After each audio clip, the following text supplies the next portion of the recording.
मैं ये सोचता हूँ कि यार मैं दिल्ली ज़रूर जाऊँगा, दिल्ली विजिट करूँगा और अपने जो दादा का होम टाउन था उसको ज़रूर जाके देखूँगा। जब भी इंशाल्लाह हमारा कैनेडियन पासपोर्ट होगा तो मैं ज़रूर इंडिया विजिट करूँगी।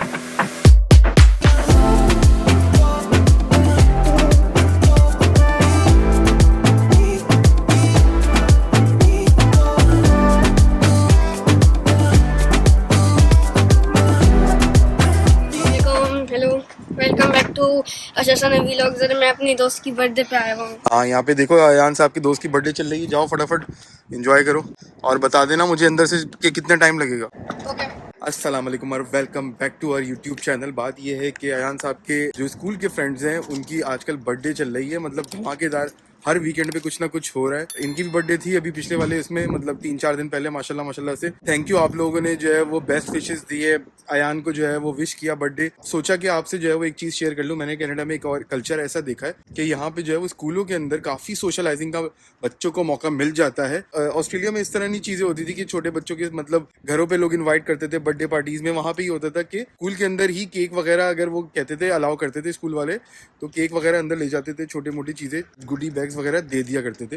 बट यहाँ पे मैंने ये चीज देखी है सोशलाइजिंग की, और बहुत अच्छी चीज भी है एक तरह से कि जो है वो यहाँ पे, या जैसे आज जो है वो फुटबॉल ग्राउंड में आया हुआ था, उन्होंने फील्ड वगैरह बुक कराई हुई होगी 2-3 घंटे के लिए। इस तरह बच्चों को सोशलाइजिंग का मतलब मौका मिल जाता है, जो कि बहुत ही अच्छी बात है, क्योंकि बाहर के मुल्कों में सोशलाइजिंग की ही सबसे बड़ी कमी होती है, बाकी बेसिक जरूरियात सारी होती है। और अल्लाह का शुक्र है, जितना भी अल्लाह का शुक्र अदा करें कि जो है वो हम लोग यहाँ पे कनाडा में है, और Canada is one of the best country in the world है। वाकई में यहाँ पे जो है वो आसान लाइफ होती है, इतनी मुश्किल नहीं होती है एज कम्पेयर टू दूसरे कंट्रीज जहाँ से हम लोग ऑब्वियसली बिलोंग करते हैं। काफ़ी जो है वो आपको तरक्की करने में बहुत टाइम लग जाता है यहाँ पे एज कम्पेयर टू हाफ से भी हाफ ऑफ द टाइम में। जैसे कि अगर लेट सपोज के पाकिस्तान वगैरह में 20 साल में लोग तरक्की करेंगे, यहाँ पे जो है वो 4 से 5 साल में ही जो है वो लोग तरक्की करके आगे कहीं ना कहीं पहुंच जाएंगे। स्टेबल मार्केट होती है, स्टेबल इकोनॉमी होती है ऑब्वियसली। ऊपर नीचे कोविड की वजह से आजकल इन्फ्लेशन का दौर है, तो वो तो हर जगह महंगाई और मसले मसाइल छोटे मोटे हैं चीज़ों को लेके, but it's not gonna happen like for long time. So ये आसानी है। दूसरी बात ये कि बस एक बड़ी चीज़ ये होती है कि थोड़ी बहुत लोनलीनेस होती है फैमिली को लेके, मतलब ख़ानदान वालों को लेके। एक माहौल होता है पाकिस्तान का, वो ऑब्वियसली हम लोग बचपन से वहाँ पे पले बड़े होते हैं। अब हमारे बच्चे उस चीज़ को ऑब्वियसली मिस नहीं करते, क्योंकि वो हमेशा ही बाहर रहे होते हैं, तो वो उनके लिए यहाँ माहौल बन जाता है, क्योंकि यहाँ पे उनके दोस्त बन जाते हैं। अब जैसे अयान की बात करूँ तो अयान अब चाहता है कि यार मिल्टन को ना छोड़े किसी तरह भी जो है वो, क्योंकि उसके स्कूल के फ्रेंड्स बन गए यहाँ पे। उसकी जो है वो मतलब पहला स्कूल यहाँ हो गया। और मतलब मज़े की बात बताऊँ कम्युनिटी की अगर, तो Milton is just like a mini Pakistan. इसलिए क्योंकि जो है वो बड़ी पाकिस्तानी कम्युनिटी जो है ना मिल्टन के अंदर आबाद है अल्हम्दुलिल्लाह। और कराची वाले बहुत रहते हैं, मेजॉरिटी ऑफ पीपल जो है वो कराची से बिलोंग करते हैं। सो ये भी एक बड़ी ज़बरदस्त बात है, क्योंकि डाइवर्सिटी भी अच्छी बात है, बहुत अच्छी बात है होना। मगर अगर कम्युनिटी भी एट द सेम टाइम आपको ऐसे मुल्कों में मिल जाए तो भाई क्या ही बात होती है। हाँ जी साहब, पार्टी कैसी रही? पार्टी बहुत अच्छी रही। मज़ा आया? दोस्तों के साथ एंजॉय किया? कौन जीता कौन हारा? ओके, वो नहीं पता। ये नहीं पता, चलो खैर है। अच्छा ये तो दिखाओ अपना बर्थडे गिफ्ट, जो तुम्हें बर्थडे गिफ्ट में मैंने तुम्हें दिया था, मैंने और अम्मा ने जो तुम्हें दिया था, ये स्मार्ट वॉच जबरदस्ती वॉच दिलवाई है। इसमें ये दिखा है कि मैंने 399 कैलोरीज बर्न करी, 4 किलोमीटर वॉक करे, और कितने स्टेप्स किए? 6443। That's good. ये तुम्हें जो है वो रिमाइंड कराती रहेगी कि जो है वो तुम्हें कितनी देर मूवमेंट करनी है, क्या क्या करना है। और इसमें कौन कौन से फीचर्स हैं दिखाओ जरा। तो इसको ऐसे क्लिक करते हैं, हाँ, ये सारी जो चीजें हैं आप इनको इस्तेमाल कर सकते हैं। इसमें टाइमर्स हैं, स्टॉप वॉचेस हैं, अलार्म्स हैं, बहुत कुछ है। ओके और ये दैट्स गुड। आपकी स्लीप भी चेक करती है, आपकी हार्ट बीट चेक करती है। और इसमें नोटिफिकेशंस भी आ जाते हैं ना, फोन के मैसेजेस के, इधर उधर के। क्या क्या कितने कितने फ्रेंड्स आए हुए थे तुम्हारे आज? स्कूल के सारे फ्रेंड्स थे? जी, तो आधी क्लास आई हुई थी, अच्छा, और एक और क्लास के थोड़े से। क्या क्या खेला? सिर्फ फुटबॉल ही खेली या कुछ और भी खेला? हमने फुटबॉल खेली थी सिर्फ। बस? फिर हमने लंच में क्या क्या था? दाल पिज्जा। ओह दैट्स गुड, चलो अच्छी बात है। चलो अब घर चलता है। और एक बात, पिछली वीडियोस में आप लोगों ने देखा होगा कि हमने काफ़ी इंडियन यूट्यूबर्स के साथ कोलैब किया है, जो कि ज़बरदस्त कोलैब था। मतलब कोलैब से मुराद की मुलाकातें की हैं। कभी उन्होंने हमें बुला लिया, कभी हमने उनको बुला लिया अपने घर पे, कभी उन्होंने अपने घर पे बुला लिया। तो ज़बरदस्त मज़ा आया यार। ऐसा लगता ही नहीं था कि लिटरली किसी इंडियन से मिल रहे हैं या फिर किसी हिंदू से मिल रहे हैं। लिटरली मुझे कोई भी डिफरेंस नहीं लगा।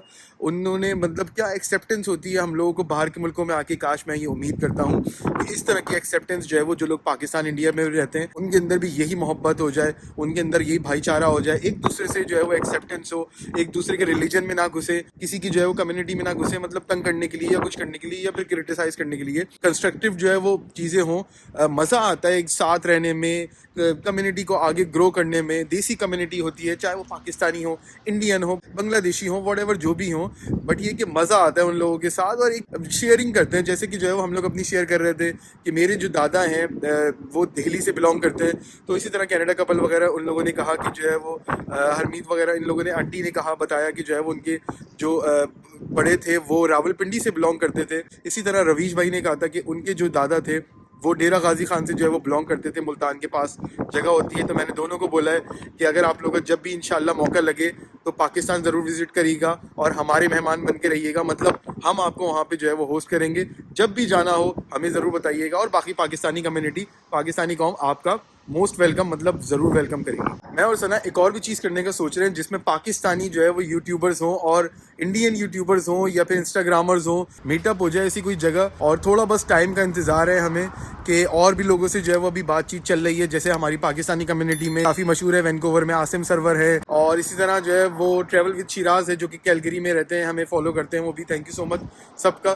तो काफ़ी हमारे अच्छे अच्छे फेलो यूट्यूबर्स हैं जो पाकिस्तानी कम्युनिटी के लिए बहुत अच्छा काम कर रहे हैं। मेरा भी प्रोग्राम है, जब मुझे कनाडा का पासपोर्ट मिल जाएगा, पता नहीं पाकिस्तानी पासपोर्ट पे मेरा इंडिया का वीज़ा लगेगा या नहीं लगेगा, मुझे कमेंट्स में ज़रूर बताना। क्योंकि मुझे जो मेरे दादा का होम टाउन है दिल्ली, और शिमला में भी उनकी जो है वो कुछ दुकानें थी, तो मेरे दादा की जो है वो दिल्ली के अंदर जूते की भी दुकानें थी और गाड़ियों का शोरूम भी था। उसके बाद वही लेगेसी जो है वो थी, मेरे अब्बू ने भी फॉलो की पाकिस्तान में आके। तो मैं ये सोचता हूँ कि यार मैं दिल्ली ज़रूर जाऊँगा, दिल्ली विजिट करूँगा और अपने जो दादा का होम टाउन था उसको ज़रूर जाके देखूंगा। बट मुझे नहीं पता कि पाकिस्तानी पासपोर्ट पे वीज़ा लगेगा या नहीं लगेगा, बट कनाडा का पासपोर्ट इंशाल्लाह 2-3 साल में, 3 साल में तो आ ही जाएगा इंशाल्लाह, तो फिर तो ज़रूर आऊँगा।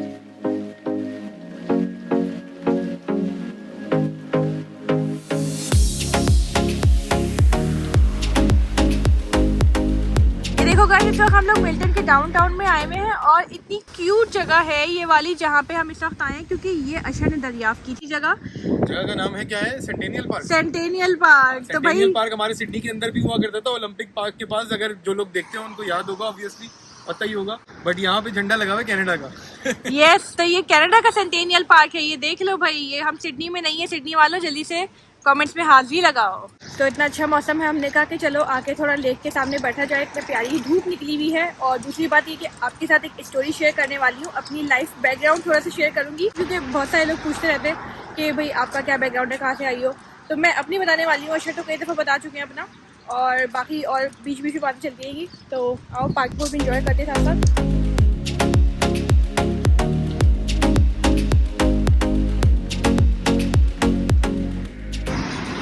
बच्चे जब स्कूल में होते हैं तो ये फायदा होता है कि मियाँ बीवी ने दोनों अपने डेट मारने निकल आते हैं। डेट मारने निकलाते हैं। अभी हम लोग डेट छोटे बच्चे के साथ लेके निकले हैं, बट जब ये भी स्कूल जाएगा फिर तो हम अकेले ही हो जाएंगे, आराम से आ जाए करेंगे ऐसी जगह पे।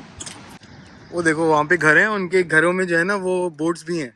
वहाँ पे जो है ना घरों में सारी बोट शोट्स भी हैं। अगर आपके पास ऐसा घर हो तो यहाँ पे आप जो है वो बोट पार्क कर ली आपने, और उसके बाद फिर आप निकल जाएं अपने बोटिंग करने के लिए।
बहुत खूबसूरत जगह है यार, फील्स रियली रियली नाइस। कैसा लग रहा है आपको? Feels fresh. Feels very fresh. जब सूरज वाकई में आता है तो एक अलग ही एनर्जी होती है, एक अलग पॉजिटिविटी होती है जो फील होती है वाकई में। That's true. के अंदर हिम्मत है तो वो सामने जो बेंच है उसके नीचे सीढ़ियाँ बनी हुई ना, वहाँ से उतर के और फिर पानी के अंदर जाए सर, तब मैं मानूंगी कि आप मिल्टन के रिहायशी हो बच्चू। नहीं, मैं पानी में जा सकता हूँ, उसमें क्या बड़ी बात है? उसमें कोई बड़ी बात पानी नहीं में है। नहीं जा सकता, मैं पानी में जा सकता हूँ मगर नहीं भी जा सकता क्योंकि मेरे कपड़े जूते वूते सब खराब हो जाएंगे भाई। हाँ वहाँ तो जा सकते हैं ऑब्वियसली, तो मगर नीचे जा सकता हूँ सीढ़ियों मैं आपको चैलेंज देती हूँ कि कभी आप यहाँ पे आएँ और ये पानी के अंदर जाएं तो मज़ा आएगा। पानी के अंदर पता नहीं है ना कितना वो है, गवर्नमेंट का मैं कोई कानून ना तोड़ूं ना भाई। ये बात भी ठीक। कोई ऐसा कोई कानून हो कि जैसे स्विमिंग का पीछे लिखा हुआ है कि अलाउ नहीं है, एक बोर्ड लगा हुआ है, तो फिर मैं कोई ऐसे कोई रूल रेगुलेशन में गवर्नमेंट के तोड़ता नहीं है। बहुत अच्छा इंसान हूँ, अच्छा शहरी हूँ। अगर स्विमिंग अलाउ होती भी तब भी कौन सा आ जाते यहाँ पे, तो आधे तो पाकिस्तानी रहते हैं यहाँ पे। सारे जो है ना वो ये ट्यूबवेल में जैसे नहीं ना पाकिस्तान में जो है वो उसमें नदियों में नहाते हाँ, ये वो यहाँ वाले पे ना लड़के जो है ना वो डाइवे मार रहे होते खड़े। वाकई सही बात है। तो आप लोगों ने पिछले व्लॉग्स देखे होंगे कि हम लोगों का इंडियन कम्युनिटी में मीटअप हुआ, हम लोग रवीश से भी मिले, चिट चैट विद शिल्पा, और उसके बाद फिर तीसरे ये कनाडा कपल। तो पता है सबसे मिलके इतना अच्छा लगा, बिल्कुल अपनापन लगा। और मुझे लगता है कि अपनापन लगने की वजह शायद ये थी क्योंकि मेरे भी रूट्स इंडिया से ही बिल्कुल मिलते हैं, मेरे बाप दादा वगैरह सब इंडिया से हैं। तो जैसे अशर ने बोला कि हम लोग इंडिया कभी विज़िट नहीं कर सकेंगे क्योंकि अभी हम पाकिस्तानी पासपोर्ट पे हैं, तो शायद इट विल बी डिफ़िकल्ट, लेकिन जब भी इंशाल्लाह हमारा कैनेडियन पासपोर्ट होगा तो मैं ज़रूर इंडिया विज़िट करूँगी। उसकी वजह यह है क्योंकि मेरा ताल्लुक़ अमरोहा से है, जो कि अमरोहा एक इंडिया का एक छोटा सा विलेज है या इलाका है जहाँ पे मेरे तमाम बाप दादा रहते थे। आज भी हमारे बहुत सारे रिश्तेदार, यानी मेरी स्पेशली मेरी ददियाल की तरफ के, जो मेरे अब्बू की तरफ के रिश्तेदार हैं, बहुत सारे वहाँ रहते हैं इंडिया में। तो जब भी मैं जाऊँगी इंडिया तो वहाँ जाके उन लोगों को ज़रूर मिलूँगी इंशाल्लाह। और जितने भी मेरे ख़ानदान से व्लॉग देखते हैं ना, वो लोग भी ज़रूर कमेंट से बताना, क्योंकि अमरोहा तो ऑब्वियसली एक हमारी पूरी एक हिस्ट्री है, एक बैकग्राउंड है, कल्चर वहाँ पे बसता है जो कि वहाँ से बाप दादा से मतलब हमें मिला है सारा। तो ये ऐसा, उसके बाद फिर पाकिस्तान ये लोग सारे आ गए, तो मैं पाकिस्तान में ही पैदा हुई, मैं कराची में ही पैदा हुई। तो एक और चीज़ थी जिसके बारे में बड़ी क्यूरियोसिटी होती है कमेंट्स बॉक्स में, तो मैंने कहा उस बात को भी बता दूं कि लड़कियां बहुत सारी बात करती हैं इस बारे में, जो कि मुझे अच्छा भी लगता है। आप लोग जब बात करते हैं कि भाई मेरी एज क्या है, क्योंकि मतलब ये बात नहीं होती कि मेरी एज क्या है, वो तो मैं बताती रहती हूँ कि मेरी एज अंडर 30s है। तो यस, मैं आज भी यही बोलूँगी कि मेरी एज अंडर 30s है। तो जो लोग डिस्कशन करते हैं इस बारे में, मैंने कहा क्लियर कर दूँ कि उसकी वजह ये है कि आप लोग खुद कैलकुलेट कर सकते हो। Now I am not gonna tell you the exact number, ठीक है, कि मेरी अपनी चॉइस है। लेकिन जब मेरी शादी कराची में हुई उस वक्त I was just 18 years old, 18 साल की उम्र में। तो हमारे यहाँ क्या होता है, हमारे ख़ानदान में लड़कियों की जल्दी शादी हो जाती है। तो ज़्यादातर लोगों की जल्दी शादी हुई, लड़कियों की स्पेशली, और लड़कों की भी अब तो रिवाज हो गया काफ़ी के जल्दी जल्दी शादी हो जाती है कम एज में। तो which is I think I believe कि अच्छी बात है। लड़कियों को जितनी जल्दी शादी अगर हो जाती है उनके लिए अच्छा रहता है, उनका एक मतलब सेटअप भी अच्छा हो जाता है, लड़कियाँ समझना शुरू हो जाती हैं। मुझे तो एटलीस्ट अपनी लाइफ में बहुत आसानी रही, जल्दी शादी होने के बाद जल्दी सीख गई मैं ससुराल का सारा काम, हर चीज़, तो काफ़ी अच्छा रहा एडजस्ट होने में। तो 18 years I was at that age I got married, and at 19 my first son was born, जो अयान है। तो उस वक्त मैं 19 साल की थी। तो आई प्रीटी श्योर कि अब चूँकि वो 10 साल का है, तो नाउ यू कैन अंडरस्टैंड कि मेरी एज मैं बताती हूँ तो वो क्या है। उसी की वजह से फिर हम लोग जो है वो इस तरह पूरी जर्नी पार करके अल्लाह का शुक्र कनाडा आ सके, क्योंकि आई वॉज डेट यंग।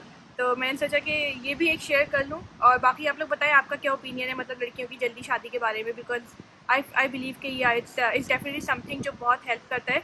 बाकी सबके अपने अपने तरीके हैं, ओपिनियंस हैं सब, मतलब अब तो लड़कियां पढ़ती भी हैं, तो काफ़ी टाइम के बाद शादियां होती हैं, 24-25 साल के बाद। बट हमारे ख़ानदान में आज भी ये रिवाज है कि हमारी मेरी कज़न्स की सबकी जल्दी शादियाँ होती हैं।